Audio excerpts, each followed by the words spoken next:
Inside the Dolphins locker room, Barry Buttel alongside wide receiver Roberto Wallace. We haven't spoken since your name was in ink here on this roster. How did it feel? Well, shoot, honestly, it was a great feeling. I couldn't really explain it in words. I couldn't tell you really. It's just something you just got to feel, I guess. I talked to Marlon about it. I asked him about what call was like to family and friends. What was their reaction on your side? Well, for some reason they knew before I knew. I don't know. Really? I mean, I was getting text messages, phone calls, and my parents, unfortunately, they don't live in this country, so it took me a little longer to get to them. But they were very excited. I could tell. You know, my mom's voice cracked a little, my dad's voice cracked a little too. So, I mean, it was definitely a very emotional time, I guess you could say. You know, it was very, I'm sure, pleasing for them to hear the good news or whatnot. So, I'm sure they enjoyed me giving them that phone call and telling them, you know, that I had made the roster or whatnot. Can you pinpoint, what was the key? Marlon talked about, maintaining focus and just about everything that he did, whether it was on the field or off. Can you pinpoint what you needed to do to secure a roster spot? Well, I agree. I agree with him 100% on that. You really had to maintain focus and just kind of really mostly your poise, especially in that last game. It was kind of like your last, performance, your last audition, you could say.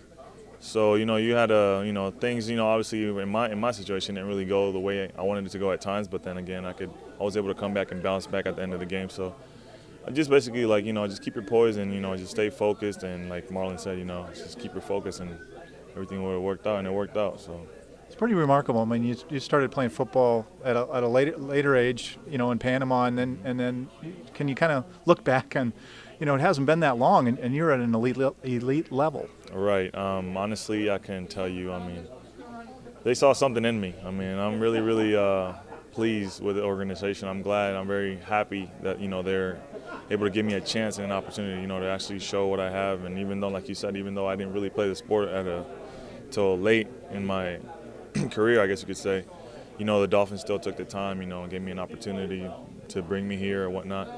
And then to even, making it this far is definitely a blessing, and I'm very, very, very pleased, and I'm very, appreciative of this organization for even giving me the chance. Have you sensed a little bit of a difference, maybe a little bit more of a sense of urgency from that last preseason game as you approach now your first regular? I feel like it's definitely, you have to step it up even more now. I mean, yeah, you did your thing back then, and you caught balls, you did some good things, but now you have to step it up even another notch. And then I could definitely, it's definitely more pressure on you. So, I mean, like I said, that's when the poise and the focus comes into play. You got to really stay focused, even now, more than ever. Because these games count and it matters. So, I mean, whatever your role is on the team, whatever it is you're doing out there, just try to go out there and basically do it 100%. I know you guys worked out and piped in a little bit of sound inside the bubble.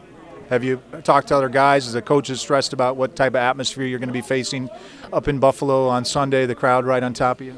Yeah, well, I keep hearing, that they're very rowdy and it's kind of nasty up there. I wouldn't know. I mean, so I guess I'll find out. I mean, we're doing that for a reason. So apparently that's how it is, and I'm pretty sure it'll be that way. I mean, anywhere you go, away game. So I'm pretty sure it won't be a very pleasant and homecoming, I guess you could say. Has it been stressed? I know there's a countdown clock for this first game, but knowing that the team probably needs to get off to a really good start here, knowing the last 2 years this organization, has come out 0-2 and 0-3. Right, of course. I'm sure the fact that you guys put it that way, I'm sure it puts a little bit of pressure mostly on the coaches. But I think as a from the player standpoint, really, you should just not really focus on that and focus what the task at hand is, and really just go out there and, take advantage of the practices and the things we've been preparing to do, and just really go out there and perform them and basically do them to the best of the ability as we can. And I know we can, so yeah, I don't think the players are worried too much about that. Have fun on Sunday. All right, thank you, appreciate it.